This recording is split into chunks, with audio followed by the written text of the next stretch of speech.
Nah, di Kristen itu karena ya seperti tadi sistemnya itu membuat hati senang ya, lebih ke musiknya itu supaya membuat semua orang tuh berada di gereja tetap senang dan tetap tertarik lah untuk datang ke situ. Jadi musiknya tuh versinya tuh band pop. Nah, kalau kita jeniskannya itu pop tapi pop yang gereja. Yesus tidak pernah mengajarkan seperti itu. Tidak. Dalam tata cara, tatanan ya, traktat ibadah itu. Tidak. Jadi yang masih diajarkan oleh Yesus adalah penyembahan. Penyembahan itu wajib. Ini namanya lagu dari Karen Job. Dia tuh lagu penyembahan. Ini salah satu lagu penyembahan. Ini bisa dipakai untuk di awal saat ingin memulai ibadah. Kita pakai lagu ini atau sebelum khotbah.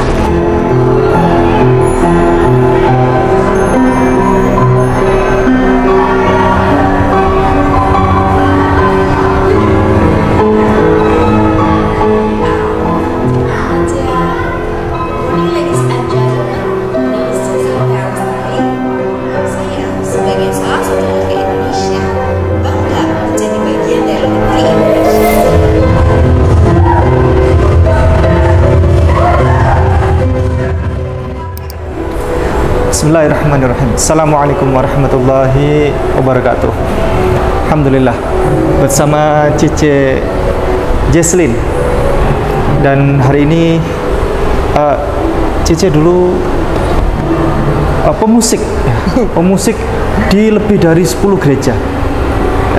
Dan sekarang kita akan buktikan, karena biasanya orang tipu-tipu gitu kan ya.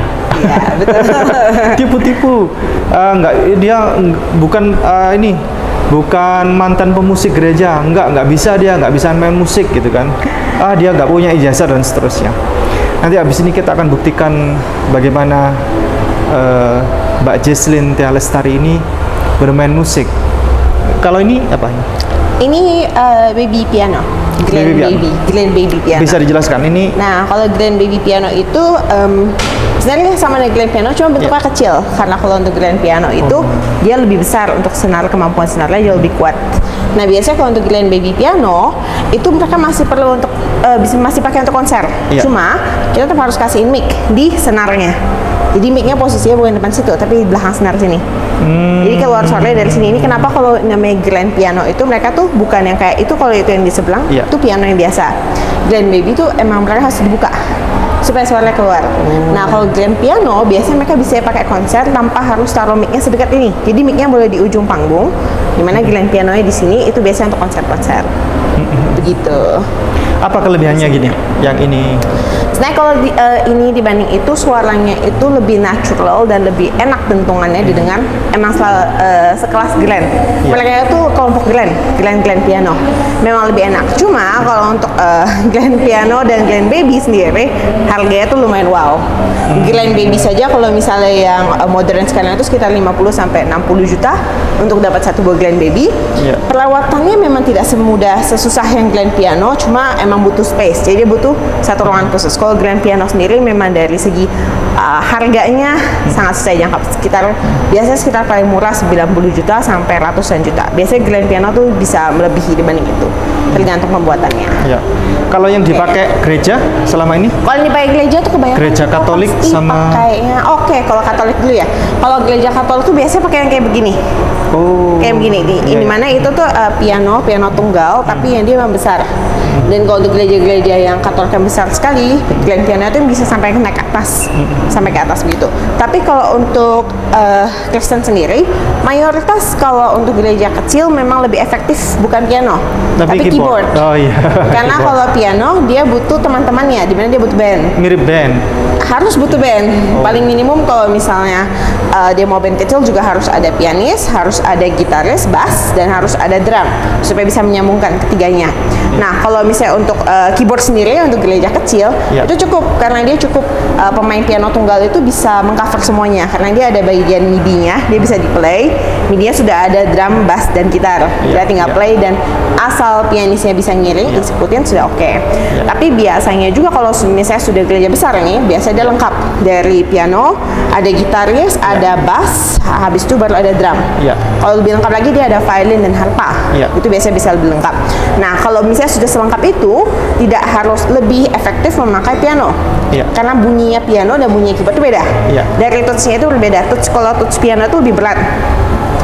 kenapa ada pemain piano yang bisa, mereka itu bisa main piano, mereka nggak bisa main keyboard. Iya, Karena iya. perbedaan tuts. Oh. Tuts itu dengan kecepatannya dan kekuatan jaringnya. Biasanya kalau pemain piano untuk ke keyboard tuh lebih gampang. Iya. Karena kan istilahnya mereka dari bawa mobil barang yang berat sekali kayak ringan. Tapi pemain keyboard belum tentu bisa menyentuh piano. Iya. Karena kekuatan jaringnya. Dan kalau piano itu kan gede banget ya lingkupnya. Ntar saya coba mainin kalau yang versi yang jauhnya gimana, versi yang dekatnya gimana, itu jauh banget. Jadi kalau sekali mereka main keyboard yang biasa ringan, sekali mereka main ke piano, mereka nggak bisa ngejar.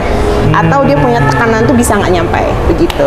Iya, kalau ini perbedaan antara di gereja Katolik sama di gereja Kristen, Protestan. Itu kalau Katolik lebih syahdu, hanya main piano saja di situ. Nah, Nggak kalau ada di peralatan Katolik lain. tidak ada. Nah, sehingga itu yang akhirnya menjadi diminati oleh anak-anak muda. Betul. Karena di Kristen Protestan itu seperti band sudah, konser. Iya, ya kan? iya. Bagaimana itu? Lebih tepatnya. Kalau Katolik, jujur secara liturginya itu mereka itu bukan main lagu duniawi, istilahnya kita sebut ya. Iya. Mereka memang main lagu khusus yang untuk agama Katolik. Iya. Memang lagunya itu emang bukan diciptakan oleh pemusik biasa, tapi memang diciptakan oleh kaum kayak nurse, suster, yang mereka tuh belajar secara ekaristiknya seperti apa. Dan tidak boleh pemain musik itu tidak boleh yang namanya improvisasi. Iya. Nih, itu perbedaannya. Kalau di Katolik dan di Kristen tuh Katolik tuh dia harus mengikuti bukunya karena itu sesuai dengan bacaan yang akan dibaca dengan umatnya. Iya, iya. Ya, karena saya pernah beberapa kali teman-teman saya juga ada yang pemain musik Katolik seperti begitu. Iya. Tapi kalau di Kristen, nah di Kristen itu karena ya seperti tadi sistemnya itu membuat hati senang ya, lebih ke musiknya itu supaya membuat semua orang tuh berada di gereja tetap senang dan tetap tertarik lah untuk datang ke situ. Jadi musiknya tuh versinya tuh band pop.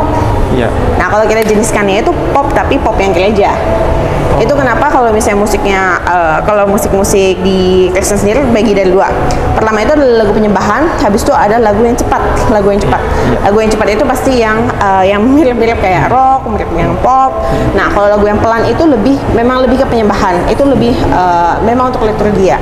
Kalau lagu yang pop itu emang khusus untuk anak muda gitu. Jadi supaya anak muda tetap banyak dan intensitas lagunya jauh lebih banyak lagu pop biasanya. Lagu yang cepat dibanding lagu yang lambat. Misalnya di awal pembukaan kita akan nyanyi satu lagu penyembahan. Habis itu biasanya kita ada disertai dua lagu cepat dulu, dua lagu yang worship, namanya lagu worship. Kalau ini lagu pray, lagu worship itu 2 atau 3. Lagu worship yang terkenal apa judulnya? Lagu worship yang terkenal tuh kayak God Bless Me or something. Saya tahu satu lagu worship itu punya satu gereja khusus. Bakal ketahuan nggak apa-apa lah ya kita sebutnya. Ku tak pandang dari gereja mana. Itu ku tak pandang dari gereja mana. Habis itu ada yang God Bless Me. Habis itu God is our savior. God is our savior. Yang 3 itu yang masih saya ingat ya, kurang lebihnya. Nah, kalau misalnya lagu yang penyembahan itu seperti mukjizat itu nyata, atau seperti Our Father and then Haleluya, hal yang begitu itu untuk lagu yang penyembahan. Nah, versi mereka tuh beda jauh. Kalau lagu penyembahan memang dia tuh biasa ada beberapa juga kutipan ayat. Ada kutipan ayat yang dipotong dimasukin dalam lagu. Nah, kalau lagu yang worship itu 100% versinya lagu pop. Tapi cuma kita masukinnya beberapa kata kayak God is amazing, God is powerful, and then like we love our God. Hal seperti begitu. Jadi konsepnya itu bukan dari ayatnya apa, dan emang tujuannya itu bukan untuk mengantar kita siap ke menjadi khotbah, tapi untuk fun. Untuk have fun. Nah, itu padahal pertanyaannya adalah, ini pertanyaan penting nih. Yesus tidak pernah mengajarkan seperti itu. Dalam tata cara, tatanan ya, traktat ibadah itu. Tidak.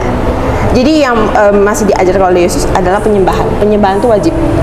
Penyembahan yang awalnya itu masih wajib untuk dinyanyikan, tapi lantunannya itu juga berbeda ya, berbeda dari yang kita sekarang ya. Tapi kalau lagu worship itu tidak ada sebenarnya. Karena sebenarnya kalau misalnya kita dalam posisi kita lagi menyembah nih, pertama kita masuk, kita kusuk kan, kita menyembah. Tiba-tiba ada bunyi lagu rock nih, drumnya semua masuk, ini semua masuk kayak konser kan langsung kan.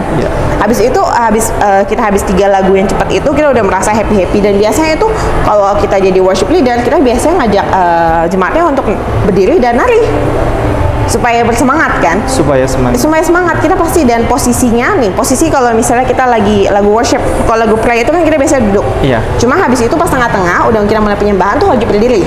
Wajib berdiri supaya untuk angkat tangan, untuk samping. Bersorak-sorai ya. Iya, belum, itu masih penyembahan. Masih penyembahan juga kita posisi berdiri. Itu untuk menyiapkan supaya masuk ke lagu worship. Jadi habis lagu ada namanya versi penyembahan. Penyembahan ini tuh tidak ada nyanyian. Ini hanya iringan musik saja. Nah, itu tugas pemusik itu biasanya tugas pianis dan tugas gitaris untuk melantunkan nadanya supaya orang bisa lebih kusyuk, bisa menangis atau something.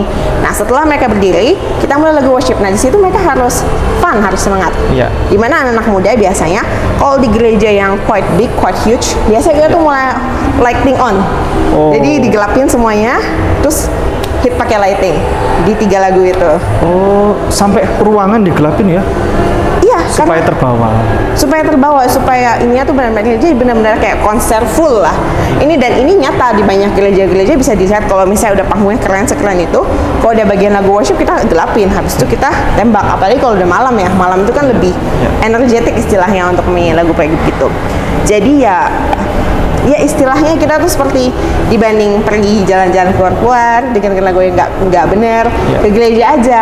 Oh. Karena ada sesinya untuk anak-anak muda, kalian bisa nari, kalian bisa dance, dan posisinya agak mirip seperti sore itu saya agak mirip clubbing ya. Saya kan gelap, ada lighting, ada apa, dan Lighting sudah mirip clubbing ya? Iya, lighting, benar-benar lighting.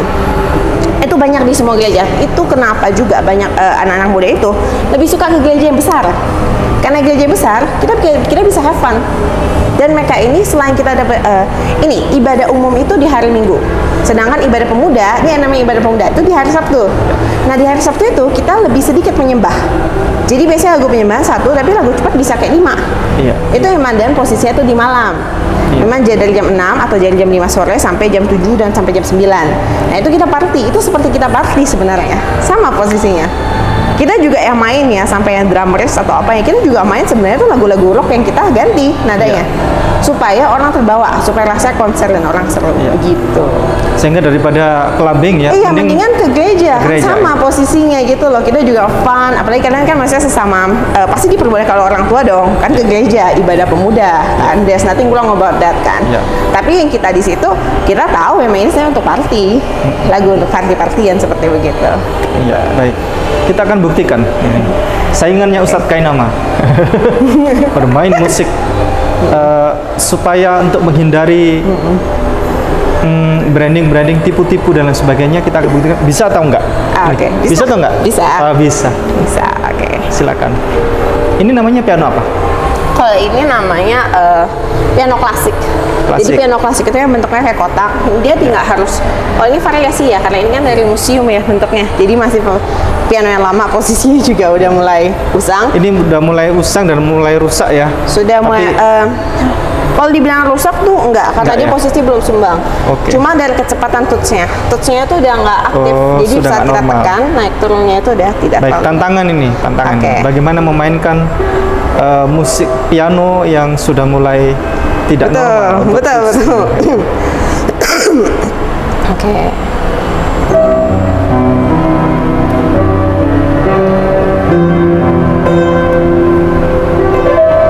Masya Allah. Judulnya apa ini? Kalau ini Canon Indie. Canon Indie masih bisa saya pelankan sedikit, bisa menyesuaikan di sini. Dia bisa keluarnya masih sama bentuknya, karena cukup tua pianonya ya ini ya.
bahasa.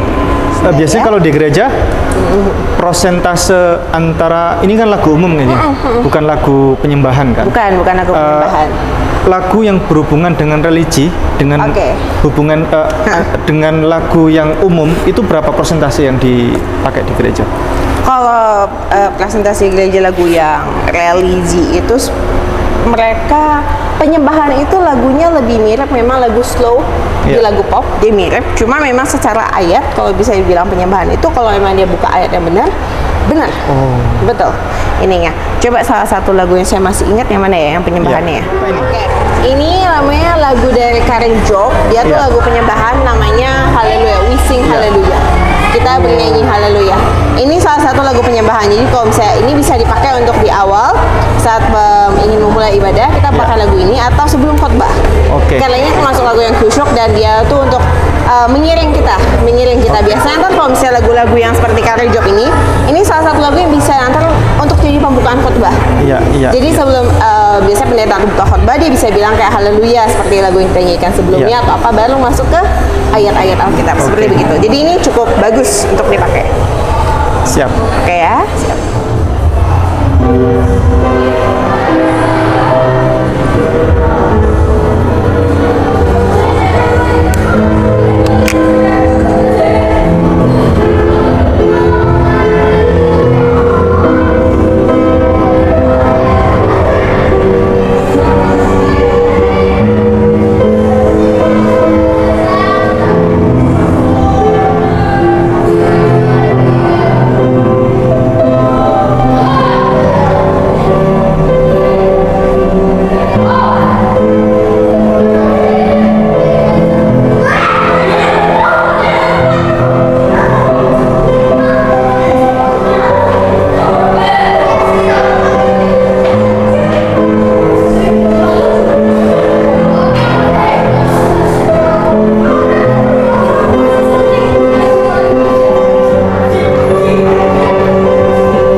sering dipakai ketika di gereja gereja. Betul, ini sering pakai untuk lagu penyembahan dan lagu untuk masuk khotbah. Karena memang dia khusyuk posisinya. Jadi lagu yang khusyuk seperti begini.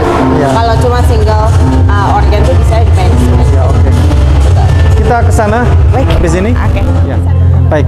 Ini kita coba pakai piano apa nih? Namanya? Ini namanya grand piano. Apa? Ini salah satu grand piano. Grand piano. Oh, Grand piano. Grand piano. Betul. Yang tadi di depan tuh kan kita ada ketemu yang mini baby-nya, baby Ya. piano. Nah ini grand pianonya. Dimana itu dari perbedaan suara, kejernihan suaranya, dan ketepatan dan kelejitan. Jadi kelejitan dari setiap notes-nya itu tuh lebih bagus di grand piano. Jadi suaranya akan keluar, akan sangat klasik bagi pianis akan Ya. jauh lebih menyukai bunyi yang keluar dari sini. Karena Ya. ini bunyi paling oriental deh, kan Ini lebih baik ya, lebih bagus daripada. Betul, lebih bagus ya. Oke. Nah, Oke. Bisa kita mulai? Coba. Oke, nah Judulnya apa sekarang ini? saya mau coba mainkan lagu untuk lagu pop. Ini judulnya, ini lagu lumayan baru, namanya Paradise dari Oke. Alan Walker, lagu pop. Tapi yang versi pianonya, Baik. pianonya pure aja. Oke, kita coba ya. Gak apa-apa, suara bising nggak apa-apa ya? Iya, nggak apa-apa. Kita coba dulu di sini ya. Bisa didekat Tantangannya dengan di sini. senarnya. Biasanya kalau dekat dengan senarnya masih kedengaran. Karena ini posisinya ini grand piano. Oke. Oke.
Gereja kayak gini. Now, before we start, I'd like to ask all of you first. Are you all speaking English every day?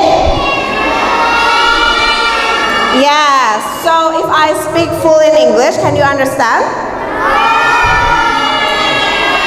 I hear some of you say no. Who say no? Yes. Why? I sometimes English. Sometimes you do English. Still learning English, but it's fine though. It's fine as long as you still can. Yeah, it's fine. I will speak much slower if you guys can't really hear it. Okay. Now I want to ask all of you first. Who knows what we want to talk about today? Anyone knows what we want to talk about today? No? Okay, so it's like this. Everybody of you guys speak English every day in your class, right? Yes. Do you know what's the purpose of you guys have to speak English every day? Besides to learn. Can anyone give me an answer why you guys have to speak English every day besides you have to learn? Can you raise your hand? Anyone want to try? Who? Okay, let's try. Please state your names. Stand up, please. Stand up and then say your name and then tell me why you have to speak English every day. My name is Kenya. Okay, Kenya. Then? Come on, speak up. Why? It's fine, just try. I want to hear you. It's good for your future. Like what? Give me one example. Just one. One example. For? For what? For work. Yeah, you can say out loud. Yeah, for work. Okay, for work. Thank you. What's your name again? Kenya. Kenya. Okay, please give applause to Kenya. Okay, very good. So, based on Kenya answer is that we need to speak English much more. Besides to learn is so that for your future, for your work, so you can get a better job, right? Okay, so here it goes. All of you guys, your teacher and everyone keep asking you to always speak in English. It's because in the future, English is going to be, well, right now, English is the international languages, in which if you want to have a better future, you must be able to speak English well, or at least just try. If you haven't understand yet, just try it, listen it a little bit, okay? Okay, so now to begin with, I want to share with you some of my experience before. So, me myself, my name is Jasmine Tealestari. I'm a Mandarin teacher, to be honest. I'm a Mandarin teacher, but my second language is English, okay? So when I was in about your age and junior high school and senior high school, I spent like around 3 and 6 years in a lot of English competitions, okay? So in those competitions, some of it that I do best is the speech, storytelling, and my best performance is in debate, English debate. Okay, by those 6 years, I joined every single English competitions. Every week, I go to competition, and from those competition, I actually learned how to speak English like a native. So you don't even need to think anymore when you speak. Why? When you hear your friends speak English, you feel like you like it, or you feel like English is very good to hear. Can anyone give me an answer for that? Want to try? Anyone want to try? Oh, there. What's your name? Please stand up, say your name and answer.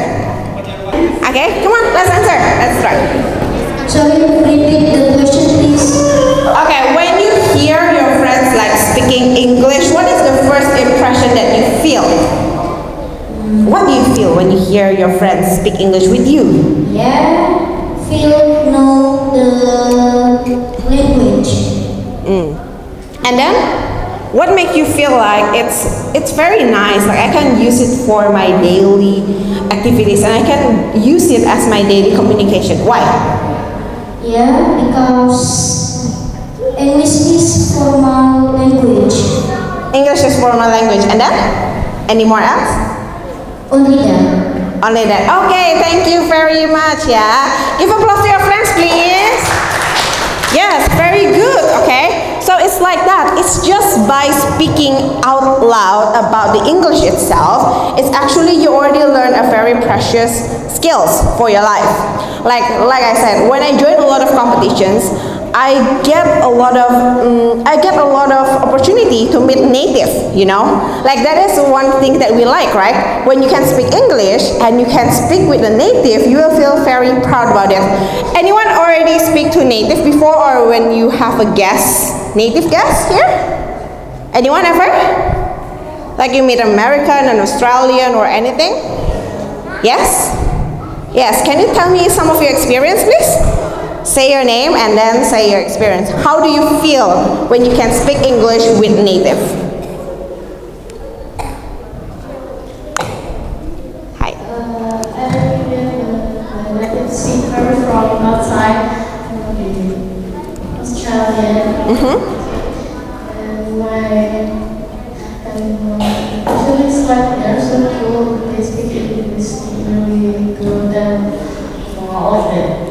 Okay, so do you feel encouraged to speak better after you meet a native or not? You just feel just so. Yes. Yes. Yes. Why? Because I want to be like them. I want to speak fluently English or better English. Yes. Okay. Thank you very much. Let's give applause to your friends. Okay. Yeah. So that is one of the feelings that you felt when you can actually actually speak in full English like a native with a native, okay? And by doing a very good English, here where it's learning English actually give you benefits. Here, when I go to a lot of competition by there, I meet native, and then I also feel the same things the way that you felt. And then when I able to achieve, like, I join a lot of competition. And for you guys, who ever joined English competition before? Can anyone raise your hand? Who have joined English competition in here? Either it's, okay, 1, 2. Anyone else? Who? There, 3. And then? Anyone else there? You join English competition? Okay, here. By joining English competitions such as even like for only speech, storytelling, or spelling bee, later you guys will learn the mentality, like how it felt good when you win and you actually get skills from it, right? When you come back home after the competition, you will feel more encouraged to get a better English. And here's where it comes to a real story. This is a real story that happened to me, in which, because I do very good English and I join a lot of competitions, by the time like I'm on senior high school, I joined English debate competition from the city. So I win as the city, the winners of the UNDC. The name is NSDC, National School Debating Championship. And I win from the city representative and then the province representative until the national one, in which you going to fight with everyone, the best of the best from the whole Indonesia, from 34 provinces in there. And on that moment, I didn't get to the top 10 because it's extremely hard to win like a debate. We do like 9 debates one day. And it's going for a whole week. So in that 7 days, you will do around 9 multiple to 7 debate in order to win the title of National Debater of Indonesia. So you're going to represent Indonesia in the International Debating Championship. In that moment, I only get to the top 31. So I win the top 30 from the whole Indonesia, and I get a scholarship for my university. So I didn't have to pay any cent to get into university for 4 years, because I win as a representative from province and I get to the top 30 of National School Debating Championship. Okay? So that is a real life experience of which learning actually really gives you real benefits. Okay? It gives you 4 years. 4 years of free education in university, in which is around like, it's a very expensive cost, and it actually teaches you very good life lessons. When you grow up, you won't be afraid to speak in public, and it's very easy for you to get a job or anything because you have a very good skill set, public speaking sets in English. And right now, as our culture already improved, our international world already improved like this, we need those kind of people, and we like you, which is young generation, to also continue this culture. Okay, you have to do it better than we did. Okay, that's why speaking English every day, and you guys actually have to learn English seriously because it's very important for your future in real time. Okay? Okay, so now in here, I want to ask one person to try give me, I think representative from one from P4 and one representative from P6. From 6th grade and 4th grade, one of you, I want you to go in front of here and tell me what makes you really interested in English and how is your English right now? Who wants to do it? One person from P4 and one person from P6. Just one person. Come on. P6?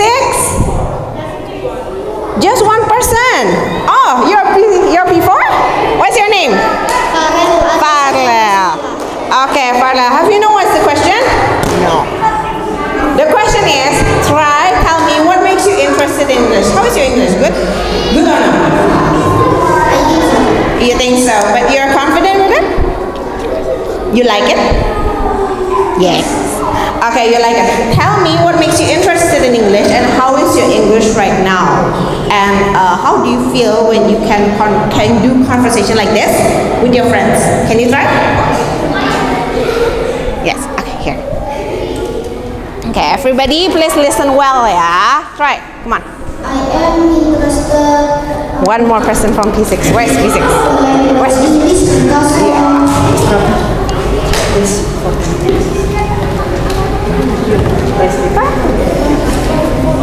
Come on, just try. It's fine. English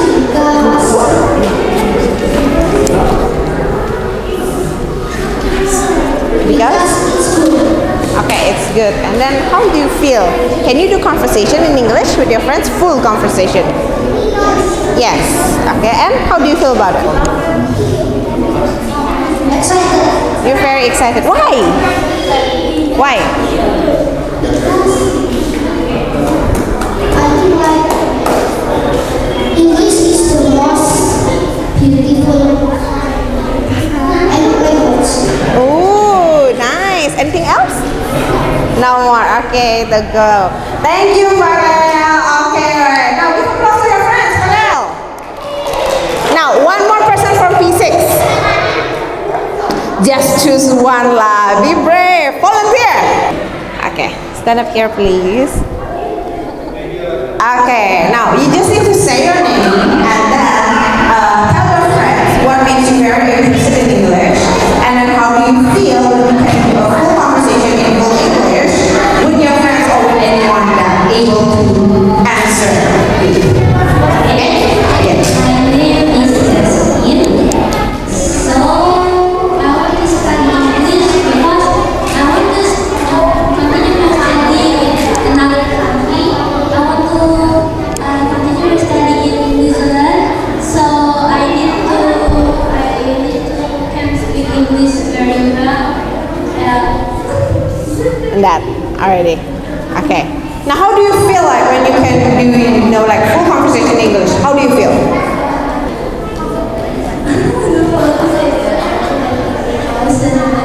So I can speak English. Okay, so you feel very awesome when you can speak English in full? Okay, then thank you. Thank you for your explanation. Give applause to your friends, please. Okay, so that's two explanations from your own friends about why they actually want to speak English and do speak English well. Okay, so that's we're almost at the end of our occasion today. So the main point of today talks is that I want you all to know that speaking English is not just for the sake like, oh, because my teacher told me so, or because my mother asked me to do so. No, it's actually for yourself, so that later when you grow up, you can actually go to international world. You know, you can go work in international companies. You even can study in international nations. You don't have to study in Indonesia anymore, and you can live abroad and broaden your mind. That's the point of our talks today. Okay, so thank you very much for all of you, and thank you for those that already answered the questions. And that's all for today. I'm here. Yep.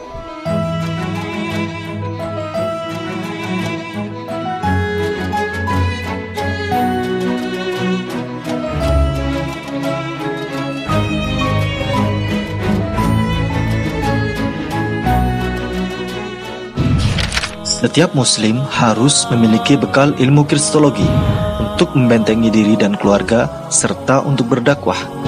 Anda ingin jadi kristolog handal atau Anda ingin memiliki ilmu kristologi? Kunjungi kristologinews.com, pusat karya monumental Ustadz Insan LS Mokoginta.